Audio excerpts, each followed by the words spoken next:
the incentive for Spotify is to keep you on their platform longer. That's the point. Yeah, This isn't about like serving the user. this is just crazy. I know it's like a bummer. I'm kind of bummed out right now.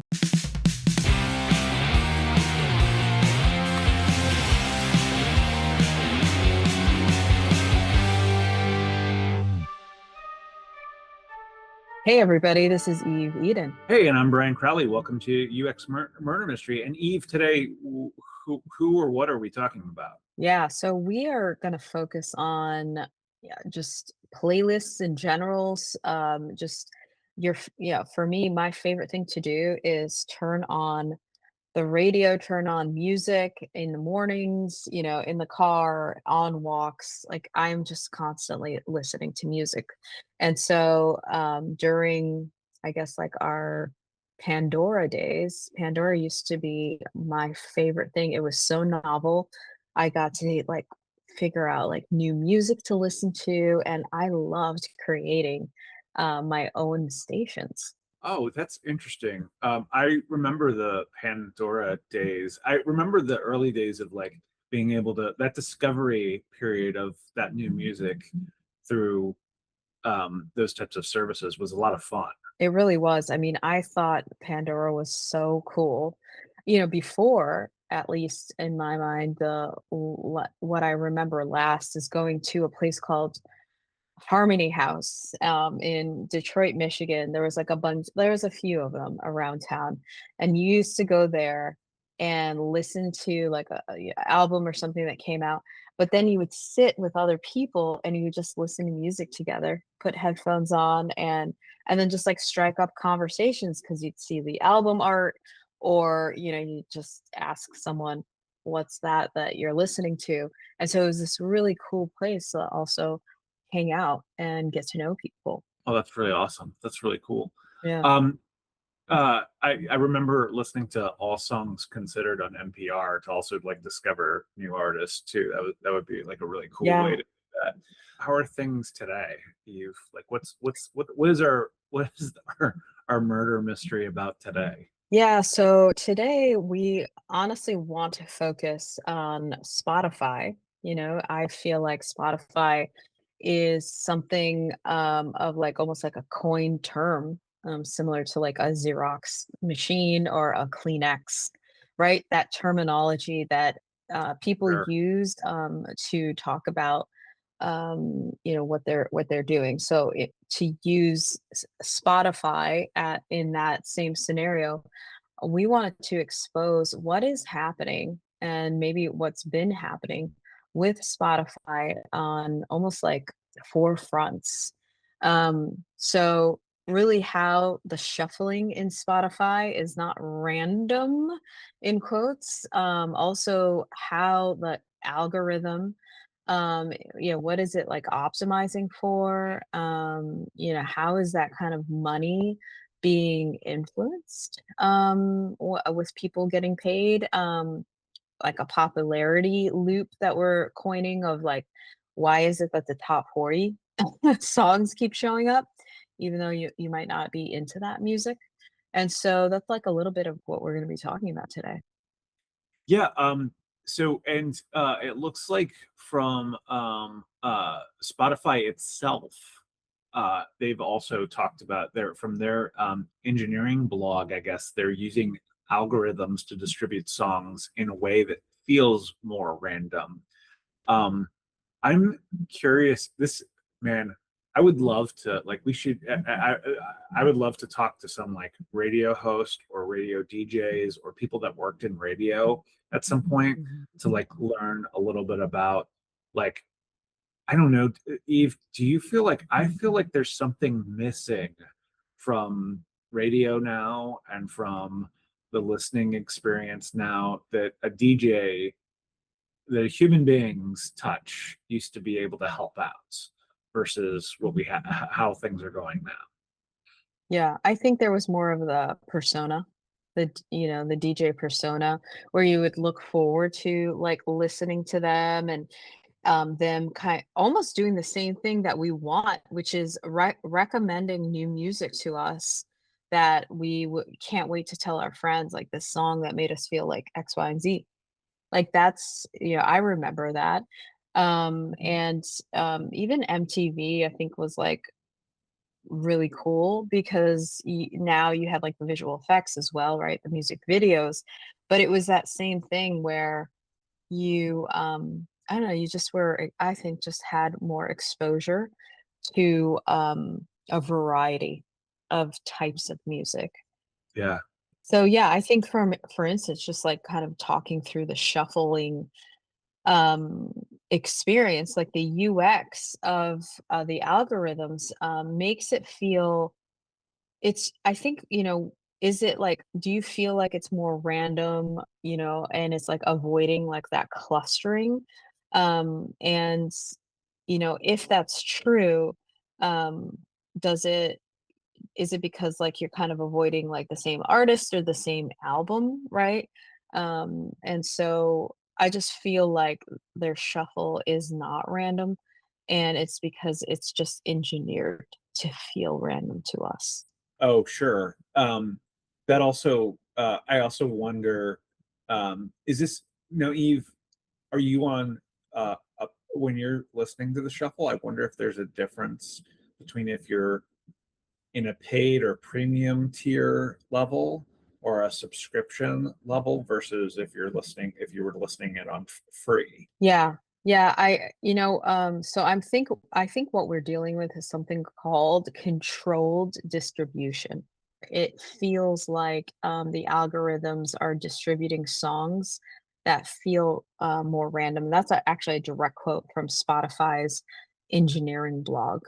Yeah. Why your Spotify shuffle isn't truly random. So I think that, with that, it's like we're not necessarily dealing with more of the randomness or that creation of a station where you're getting like new music.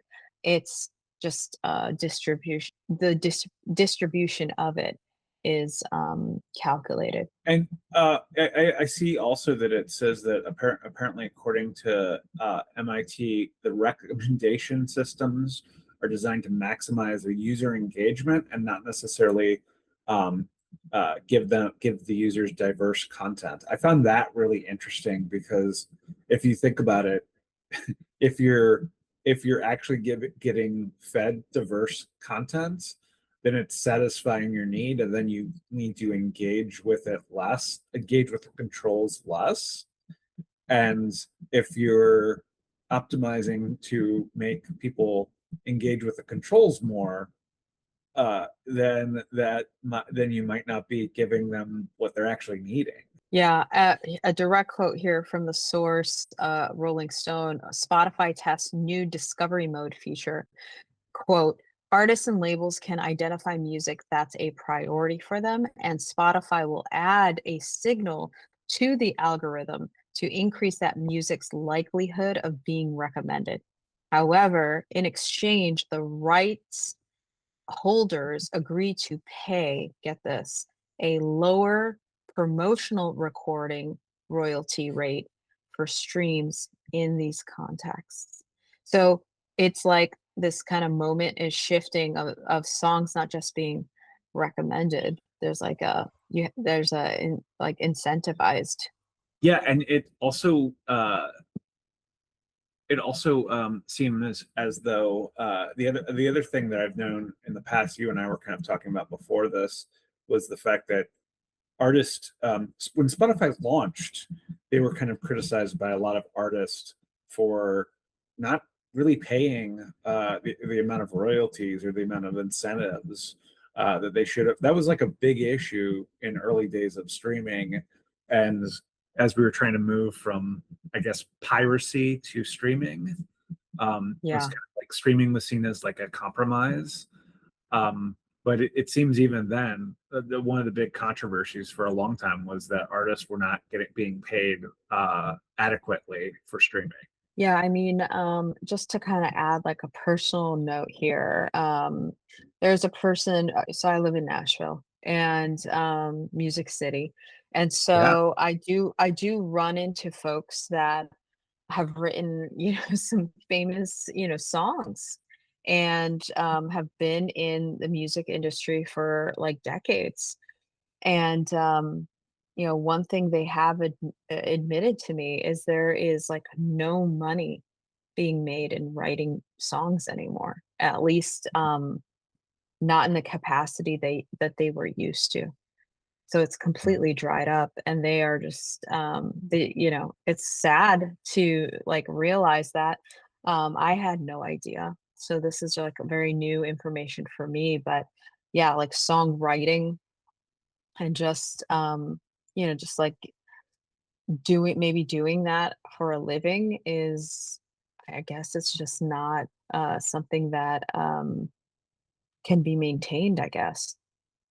Yeah. Yeah, and of course, with everything going on with AI, and that's only probably deepened the problem. Right. So now, with that, Brian, did you know that your some of your songs in your in your shuffle could just be AI generated music? I did hear about that because I heard that there was like a country album or country song that had charted that was apparently completely AI. That was like top of the charts. And I have also heard that one of the big problems that users have been complaining about with Spotify is now there's been a flood of AI generated music that started to flood into Spotify. Hmm. I remember listening to one of my this is maybe, I'd say, 2 years ago. I remember listening to a song and I just got the weirdest feeling. Like, it's catchy, I'm listening to it, and yeah, it has a good rhythm. There was no lyrics, but I was like, "What is this song?" And when I looked at it, I'm like, "This cannot be real." I couldn't find anything on the artist, couldn't find anything about the album. It's like Oxygen something. I'd have to look at it to give you like the direct quote, but it was just it was AI music. Wow. And it was in my I think I was listening to Apple. Apple Music was doing it too, so it's not just like a Spotify thing. Have you heard the other? This is just kind of a little aside, but have you heard that one of the top charting things in Spotify has also been the uh, white noise? A lot of people have started like listening to white noise, static, this kind of like weird, like those channels, and people have made those types of channels have become incredibly popular, which is just so strange to me. Yeah, I do. Like that kind of white noise machine, brown sound or brown noise or something like Yeah, that. And like something about like sleep mode, or it's like music to sleep yeah, to. yeah. Actually, what would be curious is like the search capabilities in Spotify on music. Like, what are people looking up exactly to find music like that as well? I find, even though, like, how do you feel about the search feature in Spotify? Really bad, really bad. So I wanna just talk about that quickly because for this very podcast to listen, I will occasionally go back and try to listen to our show to Yeah, take for myself, for me to listen to myself and you and kind of like think of like, okay, how can we make this show better, right? right. And so I I will sometimes I'll play a game and I'll go on my PlayStation and I'll go to Spotify, and it is really hard to find stuff on I because I don't use Spotify a whole lot. But Well, the now few that it times that I sucks, so the reason I stopped using it, there are several reasons I stopped using it, but one of the reasons I stopped using it was because the usability was getting real bad. Um, I will say that the primary reason I had stopped using it originally was because they started just hiring all kinds of folks that were spreading kind of bad information during COVID. They started like giving people like giant contracts to go onto their platforms that I found uh-huh. very questionable. And so that was kind of the reason where I was like, I'm kind of done with using this platform. I didn't hear about this. So what were they doing? Like they were giving is this like for like the top 40 folks or something else? Well, I'll give an example of like, in the midst of COVID, Rogan was kind of a little bit of a skeptic of um of COVID and was kind of like spreading some skeptical information. And they signed him. And look, he's very, very popular. I get it. Uh, but they signed him for something insane, something like two I hundred million, remember that. maybe more. Yeah. Um, which from a business decision, like look, to separate it out from a business decision, totally makes sense within the context of COVID and what we were kind of all going through at the time with COVID. I felt it was a little irresponsible. So, Mm. and then they also did there were a couple of other like moves that they made that I thought were really shady. So, Yeah, I think, you're kind of touching on two things that I feel like we should talk through, which is kind of the royalty math, yeah, and how that doesn't add up, right? So Spotify pays not just point zero zero zero three to point zero zero five per stream. So that's like you need to get like what roughly 3,000 to $5,000 per million streams. yeah, That's like the payout. yeah.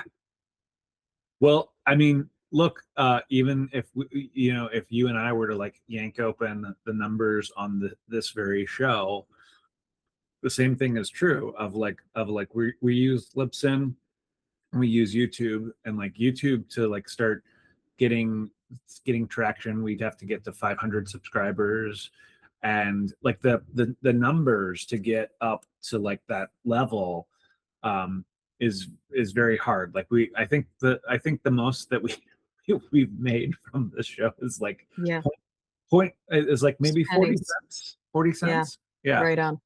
Yeah, that's good because I actually don't hear a lot of people talking about that. So I love that we're exposing this yeah, because to earn $1,000 a month as an artist, you would need to stream 250,000 streams every month.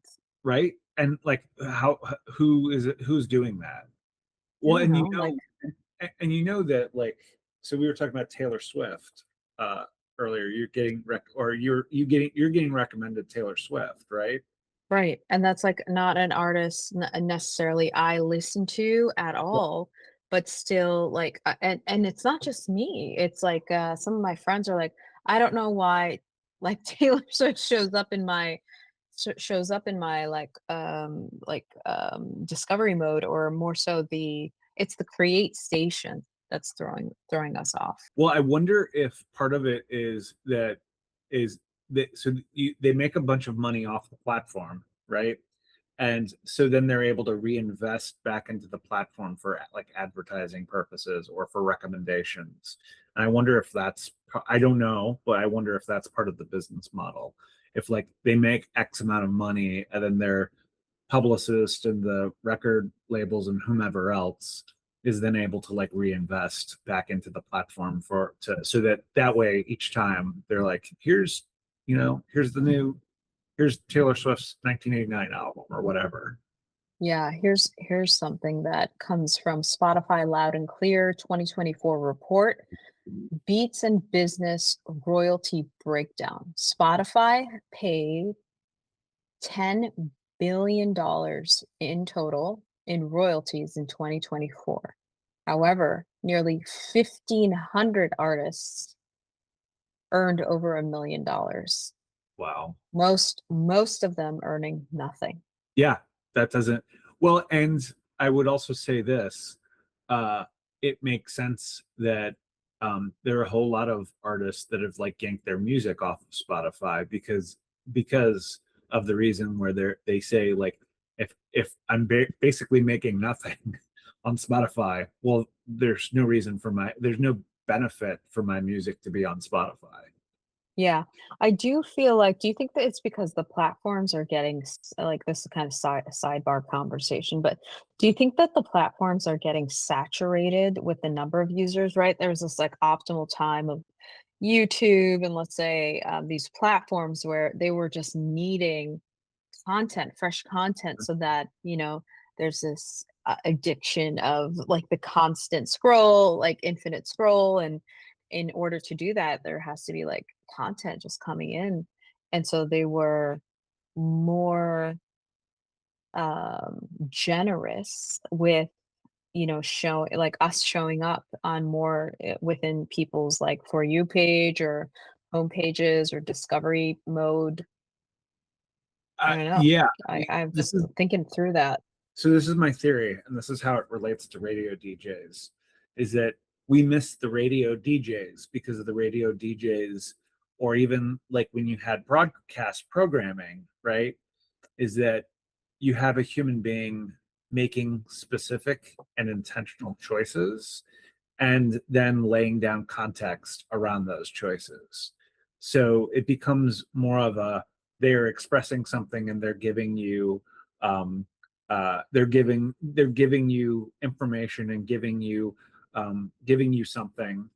um, and now what happens is Spotify and YouTube and all these other streaming services, they just see it as like just grab everything in the farm, and now it's made it so that all of us, when we're trying to like figure out like what do we want to listen to, how are we going to consume, yada yada. Instead, a lot of people are just going to start shutting it all the way the fuck off. Yeah. I think that's a reason that vinyl has started to become popular again, because you're forced to get away from even the radio or even the Spotify thing. You're forced to like sit down, put a record on, and be very intentional about like listening to a record versus, you know, mindlessly having an algorithm flip through thousands of music. Yeah, I mean, we used to listen to entire albums. We weren't Yeah, listening to like, like, I don't know, 50 different artists within the hour. Like we were listening to album from start to finish. yeah, You put a cassette tape in, then you'd flip it over and listen to side B. yeah. And you had a and you I noticed, you know what I noticed too, just to go back on like the whole analog thing. Have you noticed people yeah. not using these AirPods? These like wireless ones? They went back to the wire ones. I I've been have seeing people in noticed public. I have been noticing that. I have noticed people getting, I don't know why that's happening, but I have noticed that. Yeah, for I sure. think they're like worried about some kind of and it does. Like honestly, I can't have these in my ear too long. Like I get too tired and I think it has to do with like it being Bluetooth. Like it's just I don't know, something's definitely happening. Like I get warm, like like even my For phone when sure. I have it in my pocket, like I Yeah, gotta remove it because it's like hot. Like there's something about it. So I think there's something around that too that people are yeah. being turned off by, like just too much Yeah. exposure to waves. So I think, another thing is also like this whole editorial playlist black box. So getting on Spotify's editorial playlists can change obviously like an artist's career. Um, However, so the submission process through Spotify for artists is kind of like there it's not very transparent. There isn't like necessarily like feedback or appeal, and that was just something I found interesting too. It's just like that hiddenness behind like how does an artist like make money? Oh, say more about this. When you're saying hidden, what does that mean? What is that, or what is this exact issue? Yeah, I think what like reading on is like you need streams to earn royalties, but you Yeah. need playlist placement in order to get streams. So you see how it's like a chicken and the egg? Like, well, which one? How do Oh, I get right? So again, There isn't a lot here, but from like Spotify for Artists blog, Root Note Industry Analysis says that major labels have resources to push into global playlists. Independent artists do not. Right? So these major labels have ways of getting onto these playlists, but individual artists don't necessarily have those advantages. So Really interesting. what is that? Why is that? Right? I don't know. This is like something, but if people do know who are listening, please comment or email us at questions at uxmurdermystery.com. I'd love to learn more, but I think this is where that kind of radio persona that you were mentioning, a DJ could probably fill in the gaps for us here. Well, Eve, now that you've said this, it makes me kind of think of the fact that, do you remember back in the day when MySpace took off, that there were a couple of bands, I can't recall off the top of my head, but I do recall that there were a couple of bands where people got really excited, where they were like, oh, these bands were discovered off of MySpace, right? Like they were like, and MySpace was kind of like, yeah, look at this, we're the place for music. I don't feel like Spotify has become that at all. I feel like Spotify has become is more of like, we consume the thing, like we will stream Taylor Swift, or we will, throw Joe Rogan Experience on our platform, and many other shows. But they are not the platform that they're not the platform that I can think of any artist where they've like prompted and been like, look, this very famous artist came from Spotify. Like I don't Yeah. like I can't think of like if I'm thinking of like Megan the Stallion, or like whom else, Bruno Mars, or any none of them like are like Spotify made us, right? Yeah.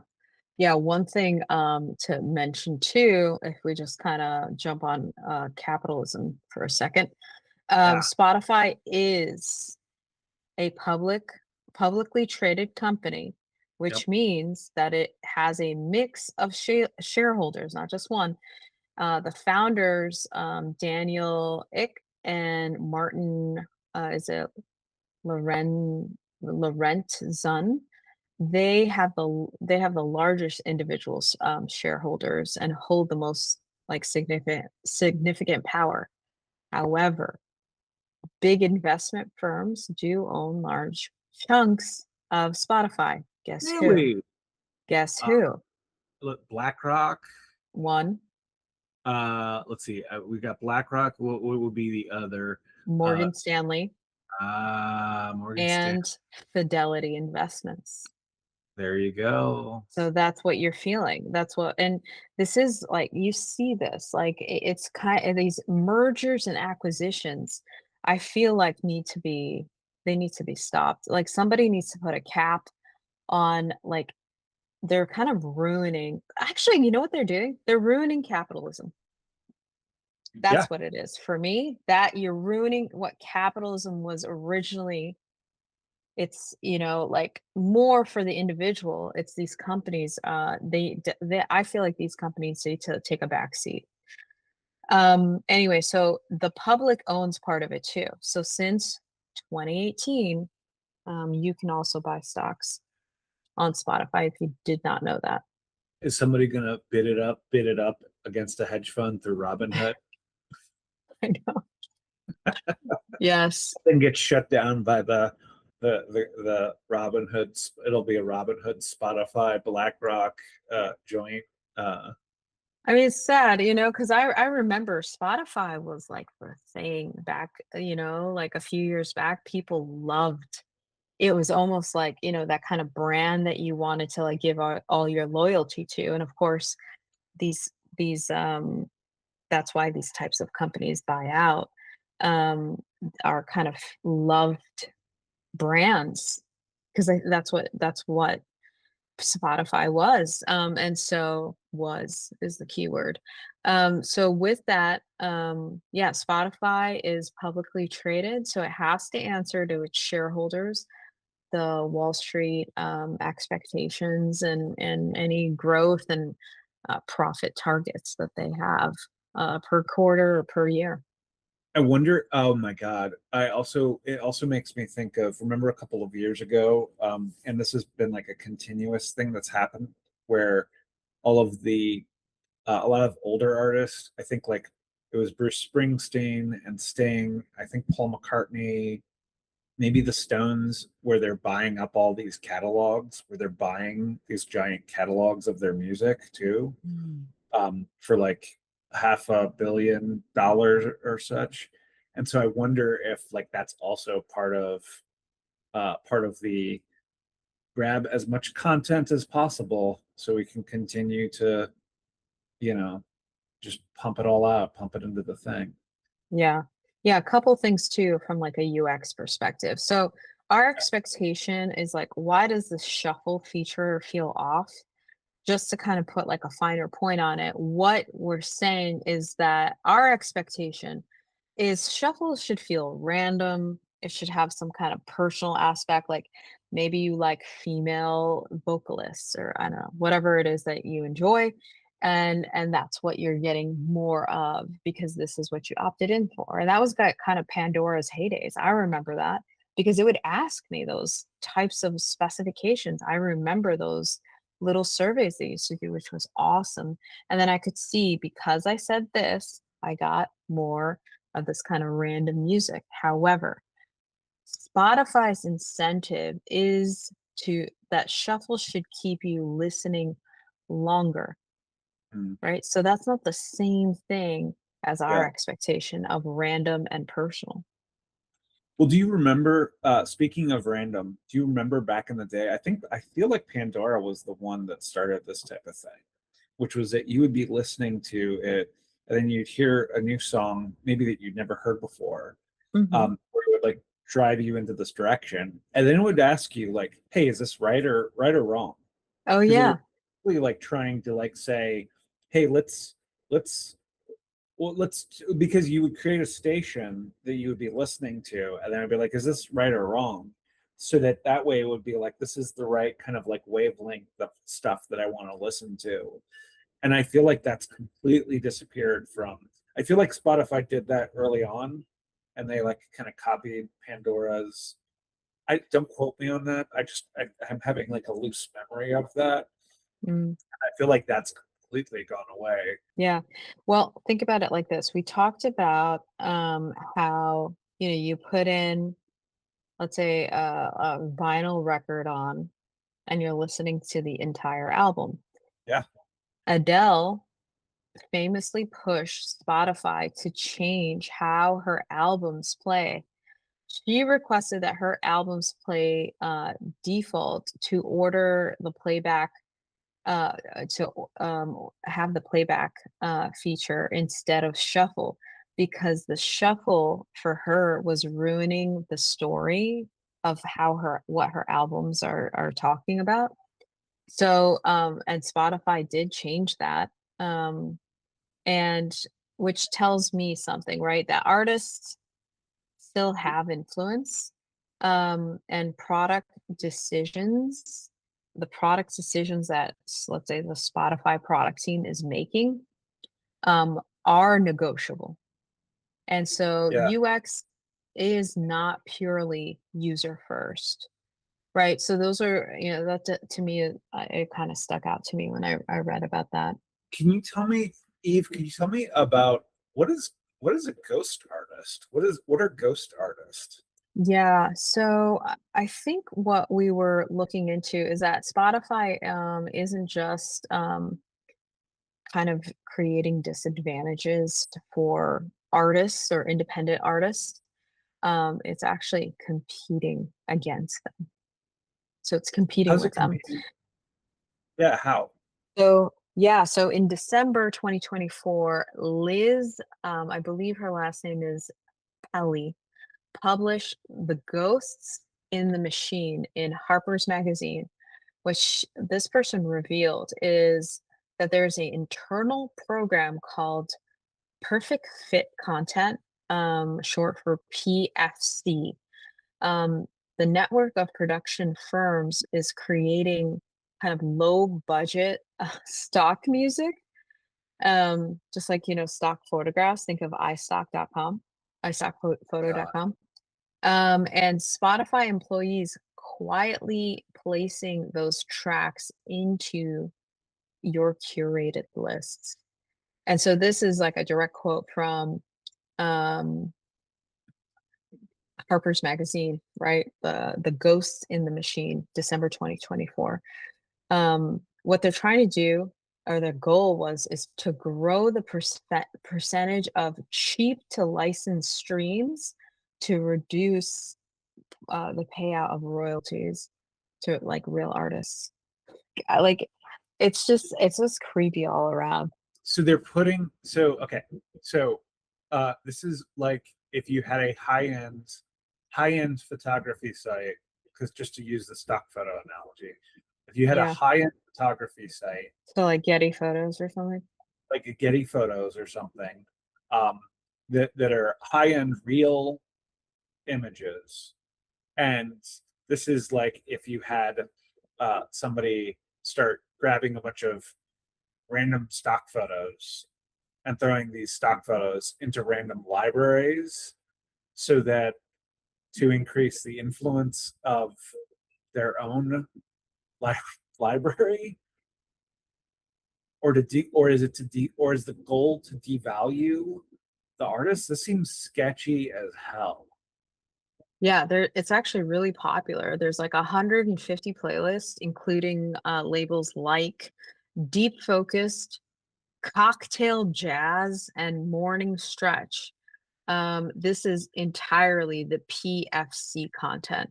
One composer has 50 aliases, 656 invented artist names. There's 144 official Spotify lists. And in with this, there is 62 million combined followers. And this is like a stat coming from iMusician, um, direct quote from the composer behind 650 Spotify fake artists revealed. And that was from February 2025. So this is all recent. It's all recent stuff that's happening. Jesus. I mean, it's not surprising with AI and with the way in which you can start throwing shit together and the amount of generators that you can have, that you can just start making garbage and start throwing this garbage into, up into up onto these sites. I mean, I think the goal, Brian, just to kind of off the cuff here, is it really is that goal that I told you about. The incentive for Spotify is to keep you on their platform longer. That's the point. Yeah, This isn't about like serving the user. this is just crazy. I know it's like a bummer. I'm kind of bummed out right now. It and it looks like they called this thing, um, the internal program was called Perfect Fit Contents. Yeah. And Spotify also is trying to deny that, or in 2017 they tried to deny it. They said we do not and have never created fake artists. This is categorically untrue. Full stop. According to them. Yeah, yeah. That's interesting because I think what they didn't deny is that adding that they didn't deny that they added these tracks to our curated playlist, our personal ones. And that was of course back in 2017. Today, who knows? That's true. Yeah, you're right. This is like a little bit of an older article. And now it says, I guess now in 2026, the stream manipulation is everywhere. Yeah, I mean, one internal employee even said that some of us really didn't feel good about what was happening. It was like trying to stop a train that was already leaving. And this is coming from a internal employee at Spotify about these ghost artists. So, it's operations, man. I'm telling you, these MBAs, Eh, Well, and it's the other pattern that we've discussed on other episodes, which is the internal teams waving their hands and being like, "Please stop doing this. This is bad news," and then just being brushed aside and just being ignored. well, right, and what you start it's just the cheapening of products. We've talked about it in like, to me, so evident in the medical industry, in the healthcare industry, disgusting. Like, that's, like, people and, like, their livelihoods, this is obviously music, but it's all the same slush, mush, like, that's just, like, being served to us. Like, it tastes great, and it's like, you're kind of just ruining like what humans like how great humans create things and you're just taking it and just making a turning a profit for anything, It any makes dollar amount. it makes me think of what Todd was saying in our episode where we talked about Target, where how Todd was saying that the people that you need to be looking at are like your employees, and if your employees are raising their hand and saying, "Hey, stuff is going wrong," you should just listen. You should just start like, I mean, we there was that whole TV show called Undercover Boss, Oh yeah. was set on the premise of the bosses coming down and like listening to what the ground level employees had, and you would have thought that would have like, but I guess like I how, I mean, maybe these people just don't care, because No, do you think I that, don't think so. yeah, I mean, do you think the invest you just mentioned a whole bunch of investment firms, I'm pretty sure they don't give a shit. No, this is why I think what we need to do, and this is just kind of me spitballing, that the US government should probably get involved in mergers and acquisitions and put some guardrails around what they can and cannot buy. I mean, it's just like what happened with Amazon trying to buy like Roomba vacuum data. Yeah, Um, they weren't trying to buy like I mean, they were buying the Roomba vacuum products, but what the gold is the data. It's the personal data that's being tracked. And in this case, I mean, to me, this is just the same thing, just served in a different package. this one's pretty interesting because this is the Spotify is dependent on artists, artist and content creators, or whatever the fuck you want to call them. I hate the phrase content creator, but basically artists and people that make shows and podcasts, et cetera, et cetera. Um, they're dependent on them to bring it to use as to have the content that they will then turn out. And then they're also dependent on the users just continuing to use their platform.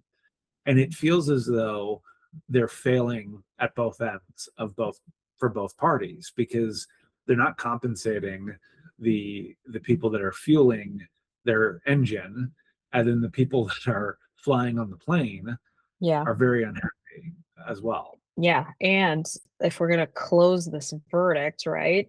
What we're talking about is actually shuffle isn't broken. It's designed it's doing exactly what it's designed to do. Yeah, yeah, it's Yeah, yeah, they it's never broke it. the so what also I think is interesting about Spotify specifically is that Spotify has long been held up as the gold standard for UX and for product design companies.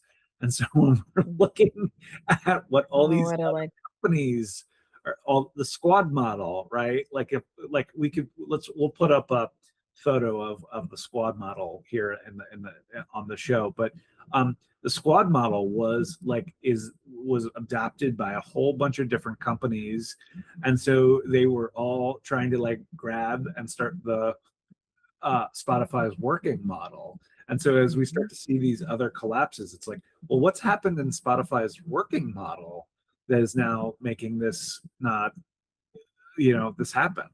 Yeah, yeah, this is where I think users thought they were getting like a discovery tool, but I think what they were getting is like a behavioral data platform that is like a listening interface, right? Like, again, it's just data collection is everywhere. My friend, she was asking me in her car, there's like a little warning label, and she was like, "Should I turn this on?" And what it says, I think this was a Toyota, and it was basically a warning label that says, "Hey, we'd like to turn on," I don't know what they called it, discovery mode or SOS mode. And what it will do is it's going to track your geolocation, and just like your personal, like what you're doing on Yeah.